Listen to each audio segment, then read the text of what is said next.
iodine. Yang ini yang aku dah letak Peterson Lab tadi. Tengok ya. Lah, apa yang nak terkejutnya? Inilah tidak balas kimia.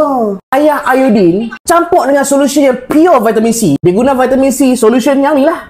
30% VC booster. Kalau korang belajar kimia zaman dulu, sekolah dulu, iodine plus dengan ascorbic acid yang pure akan terhasil dihydroascorbic acid plus dengan iodide ion. Yang mana kedua-dua solution ni memang colorless. Sebab tu aku tak heran kalau hang guna vitamin C yang original, ascorbic acid, bukan derivative vitamin C iodine tadi akan turn colorless. Maksudnya dalam booster ni pure vitamin C. So korang yang tag aku, jom aku review.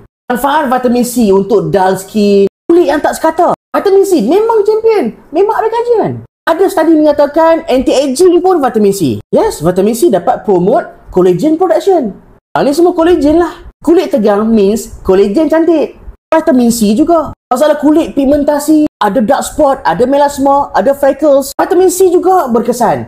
Kajian nampak tahun 2021. Sebab itulah ada yang konsisten dengan Peterson Lab ni berubah gila muka. Si Balkis ni pun pakai. And korang boleh dapatkan video feedback banyak dekat TikTok. And kalau korang tengok betul-betul ingredient dia, bukan setakat vitamin C, 0.5% ferulic acid, 1% tranexamic acid, 2% THBG solution. Kalau lah 20% vitamin C plus dengan tranexamic acid 1%. Kalau hang tak putih, hang tak cerah tu menipu lah. Nampak aku tengah buat eksperimen. Lepas tu shake sikit, okay? Shake manja-manja. Okay, bagi dia dissolve. And baru boleh apply dekat muka. Okay? Pastikan apply sikit-sikit tau, sebab vitamin C dia agak high concentration. Terutamanya bagi korang yang tak pernah pakai vitamin C, try sikit-sikit. Pakai hari-hari boleh, tapi try sikit-sikit, okey? Tengok tu, parut jerawat kan. Sesuai sangat lah vitamin C ni. Okey? Sapu lagi. Nampak? Sikit-sikit sudah. Sebab korang tak pernah pakai vitamin C. Kalau yang rajin pakai, okey lah. Boleh pakai banyak sikit kan. Pure vitamin C dia macam retinol lah. Hampa tak pernah pakai sikit-sikit dulu. Biar kulit korang tolerance. So, korang nampak? Tak nampak berminyak kan? Dia macam korang sapu, seakan-akan meresap terus ke dalam kulit.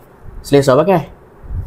So, apa yang kita cakap, dengan ingredient yang ada, memang the best vitamin C solution yang sesuai untuk kulit pigmentasi, kulit yang dull skin, kulit yang uneven skin tone, and untuk anti-aging pun boleh, sebab ada kajian. Tapi ada juga yang cerdik. Normal lah vitamin C plus dengan iodine turn colorless solution. It's a normal reaction, kan?